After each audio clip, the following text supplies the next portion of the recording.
हरि सिंह तो कहीं नहीं करवाई हमने। हरि सिंह से आगे 15 साल में 15 पैसा का काम नहीं का। हरि सिंह जी कहते हुए कि मैंने एक भी काम करा तो मैं आज ही इस्तीफा देता। पेरों को जो दूरदर्शन आई उसको मौके गांव में हर काम की दो।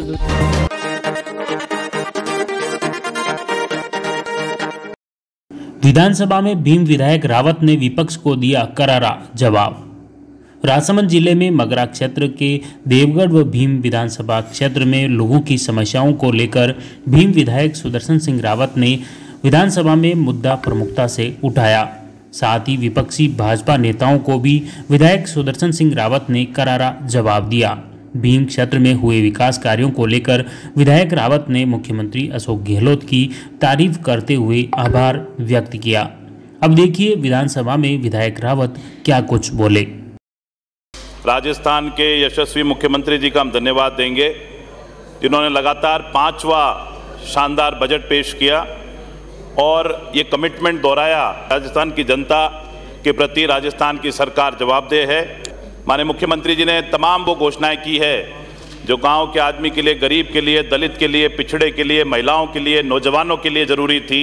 इस बजट में भी महंगाई राहत पैकेज दिया, कल्याण कोष बनाया, कृषक कल्याण कोष को बढ़ाकर 7,000 करोड़ किया, ओपीएस का कवरेज दायरा बढ़ाया, महिलाओं के किराए में 50% तक की छूट दी है, 30,000 सफाई कर्मियों की भर्ती की घोषणा की है।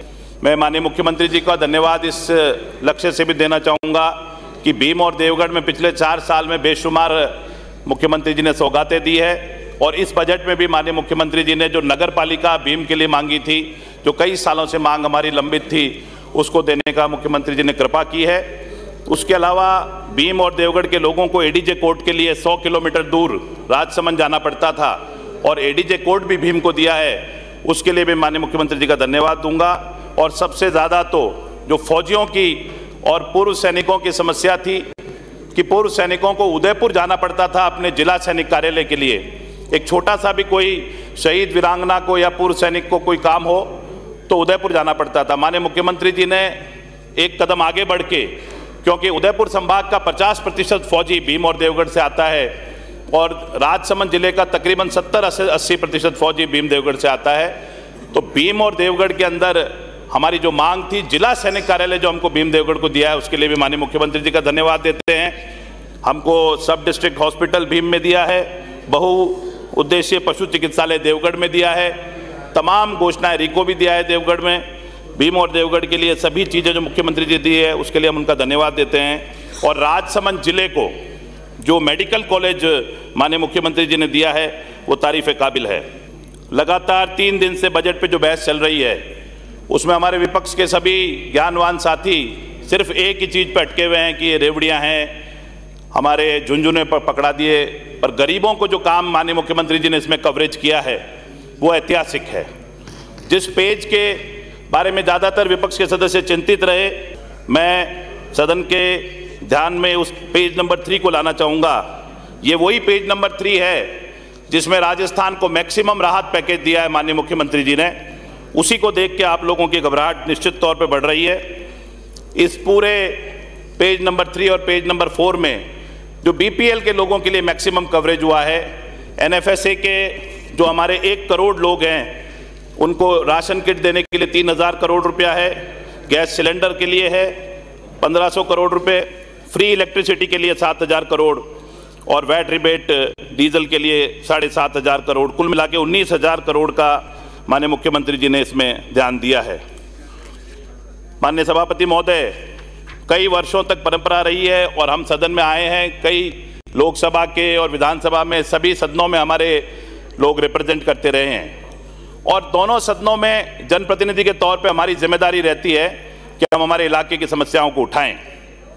पर बड़े दुख के साथ कह रहा हूं कि दिल्ली के पार्लियामेंट के अंदर, केंद्र सरकार के अंदर जाकर के जो राजस्थान से हमने 25 सांसद राजस्थान से चुन करके भेजे, उन सांसदों ने अपनी जिम्मेदारी को बखूबी नहीं निभाया और कोई भी मांग केंद्र सरकार से ना तो प्रॉपर तरीके से की क्षेत्र के लिए ना राजस्थान के लिए। पिछले 4 सालों में केंद्र सरकार का एक तरह से राजस्थान के लिए कोई बड़ी घोषणा नहीं रही और तमाम सांसद जो हमारे चुन के गए वो 25 के 25 सांसद कहीं ना कहीं इसमें नाकामयाब रहे। प्रधानमंत्री जी ने तमाम योजनाओं में बोलने के लिए मना कर रखा है और इसीलिए हमारे सांसद दिल्ली में कहीं पर भी अपने आप को रिप्रेजेंट नहीं कर पा रहे हैं। और बजट के बाद में राजस्थान पत्रिका का ये जो पेपर है, ये अपने आप में ये सब दर्शाता है। इसमें लिखा है जनता का तो पता नहीं, अपने सांसद तो खुश है। यानी जनता खुश है या नहीं है, पर बिना घोषणाओं के आपके सांसद जरूर खुश हैं। और राजस्थान के सरकार के बजट में ये सोशल सिक्योरिटी को क्यों कवर करना पड़ा, उस बात पे आना चाहूँगा। माननीय सभापति महोदय, उज्ज्वला योजना केंद्र सरकार लेकर के आई। 2016 में इसको लॉन्च किया गया। 2016 में जब उज्ज्वला को लॉन्च किया तो उस समय 8 करोड़ लोगों का टारगेट किया, 2019 तक उसको पूरा कर लिया। उसके बाद फिर 2021 में उज्ज्वला 2.0 लेकर के आए, उसके अंदर 1 करोड़ का प्रावधान किया। फिर उसके बाद उसको एक्सटेंड करते हुए 60 लाख और दिए। कुल मिला के 9 करोड़ 60 लाख लोगों का आज दिन तक उज्ज्वला में कनेक्शन दिया। पर उस कनेक्शन से हुआ क्या? उज्ज्वला योजना का कनेक्शन तो आपने दे दिया, पर उनको सिलेंडर कौन ला के देगा? जिस दिन उज्ज्वला योजना आई थी उस दिन 419 रुपया रेट थी इस गैस सिलेंडर की। आज की तारीख में 1056 रुपये 50 पैसे रेट है गैस सिलेंडर की। तो ये जो गैस सिलेंडर की बड़ी रेट है, वो आपकी उज्ज्वला योजना फेल हो रही थी। और माननीय मुख्यमंत्री जी का हम धन्यवाद देंगे कि इस फेल होती उज्ज्वला योजना को ऑक्सीजन देने के लिए, इसको कहीं ना कहीं इम्पेटस देने के लिए, इसको सपोर्ट करने के लिए जो उन्होंने 500 रुपए में सिलेंडर देने की बात करी है, तो गरीब आदमी अब जरूर निश्चित तौर पे जो उज्ज्वला योजना में आपके रीफिलिंग नहीं हो रही थी, वो तमाम रीफिलिंग होने लग जाएगी।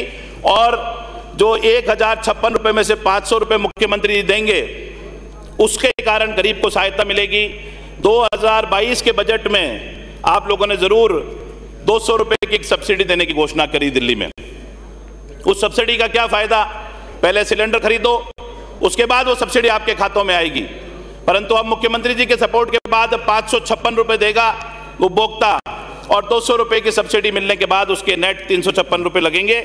और इस चीज के लिए माननीय मुख्यमंत्री जी को ये बजट में घोषणा लानी पड़ी। इसके बाद हम बात करते हैं मनरेगा की।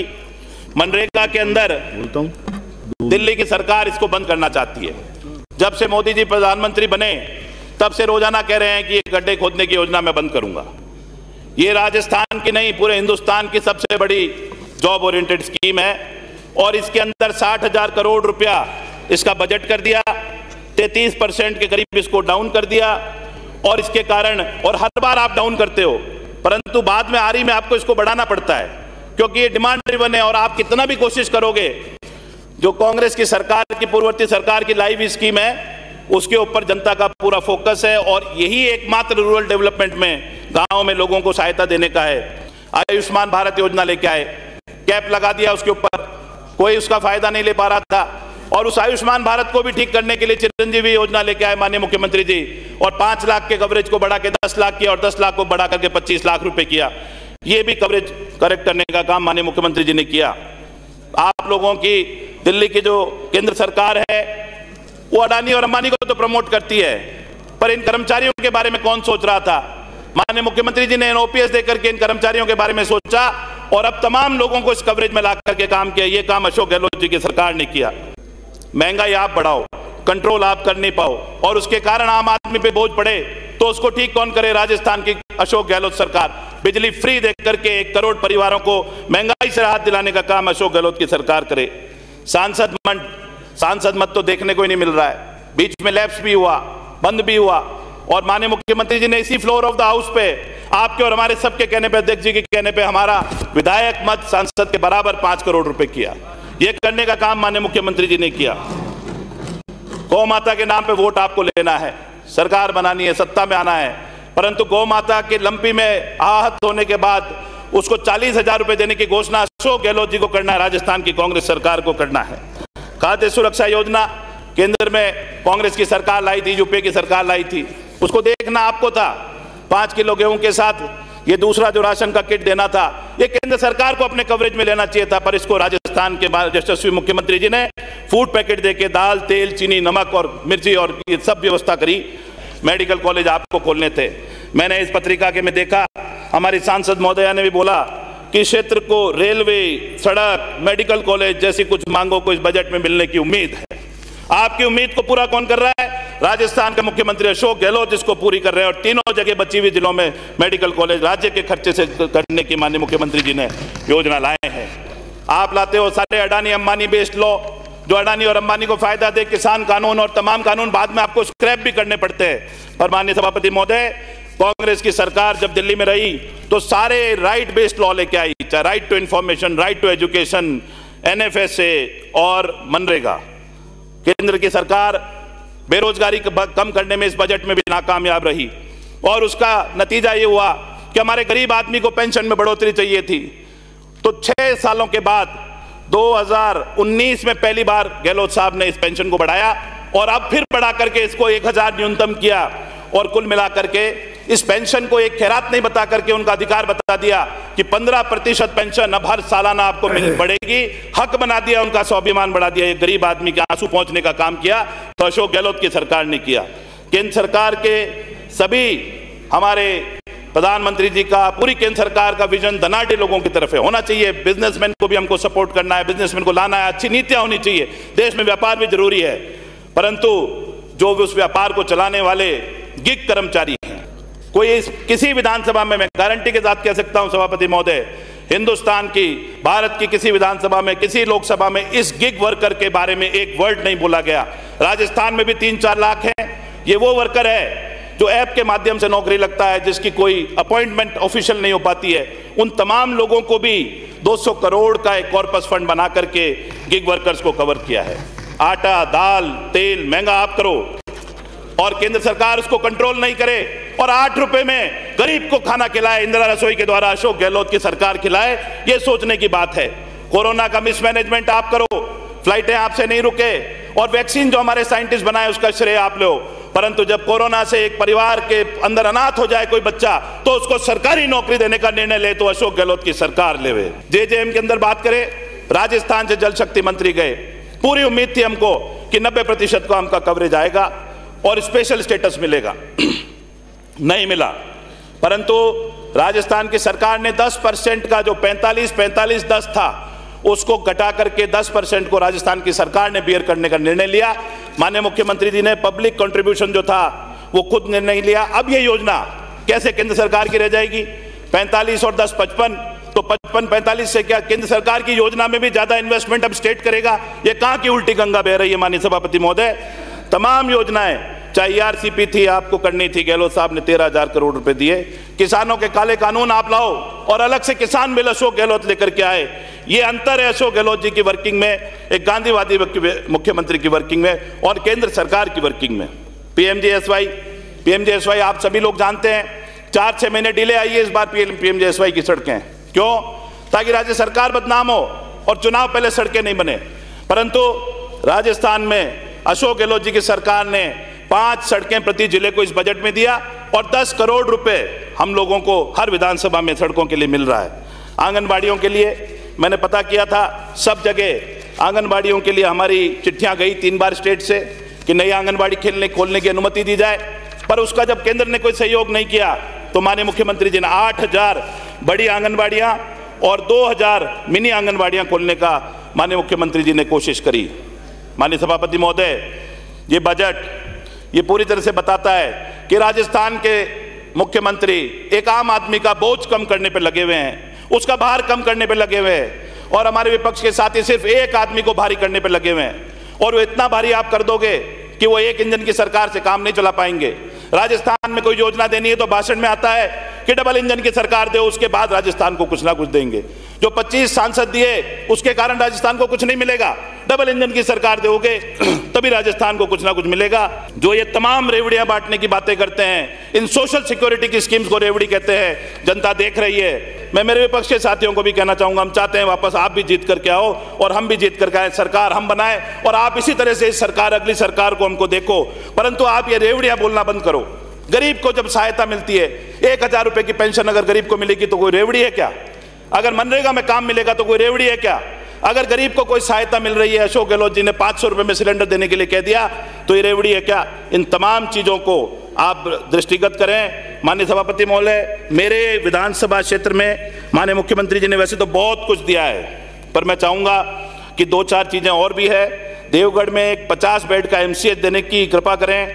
देवगढ़ शहर के आसपास माइंस बहुत हो गई हैं, तो देवगढ़ शहर को बाईपास देने की कृपा करें।